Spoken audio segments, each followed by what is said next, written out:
Most people don't slow down when they pass a pile of discarded furniture or a box left on the curb. It's easy to label it all as useless and keep moving. But for Mike the Scavenger, those same piles tell a completely different story.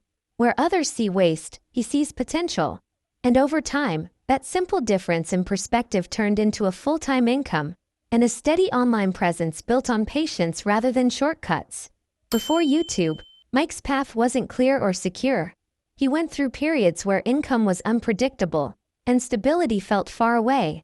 Instead of chasing risky opportunities, he focused on something simple: collecting discarded items, fixing them when possible, and reselling them. It wasn't fast money, but it worked. Over time, he developed a strong sense of what had value and what didn't, turning small, consistent efforts into a reliable system. When he began uploading videos, it wasn't about going viral. His early content was raw and straightforward, showing exactly what he found and how he approached each decision. That honesty became his strength. While growth was slow at first, viewers who discovered his content stayed because it felt real. He didn't exaggerate wins or hide losses, and that balance helped him quietly build trust. As his content evolved, Mike shifted fully into dumpster diving and curbside scavenging, where the variety of finds made his videos more engaging. Over time, he added more detail to his process, cleaning, reselling, and explaining profits, turning his channel into both entertainment and a learning space. Today, his audience continues to grow steadily, supported by consistent uploads and a clear, realistic approach to reselling. Financially, that consistency has paid off. While Mike has never been flashy about money, estimates suggest his net worth falls somewhere between $500,000 and $1 million. His income doesn't come from just one place.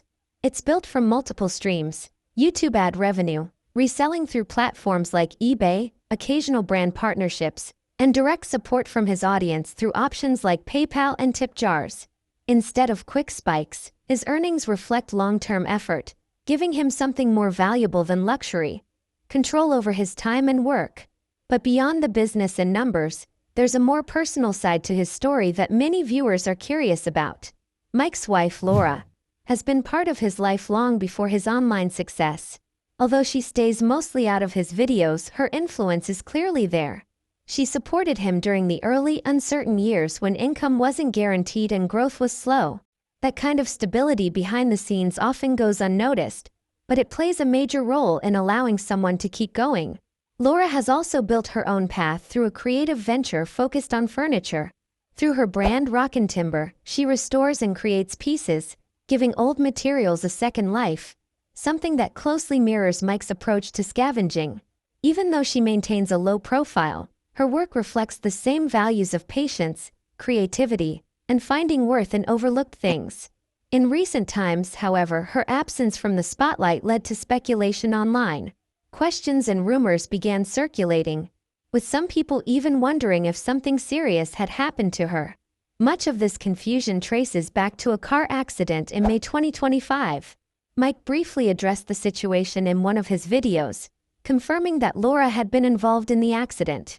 So I just got a phone call that the wife got in a car accident. We're hauling over there right now. She sounds okay. Naturally, that update sparked concern.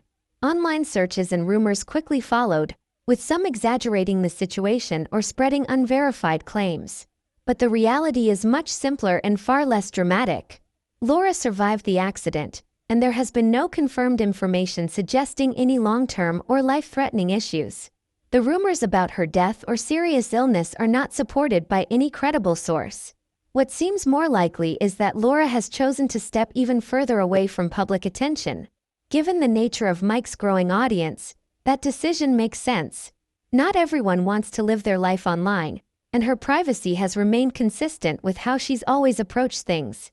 Through it all, Mike has stayed focused, continuing to upload content with the same steady approach that built his channel.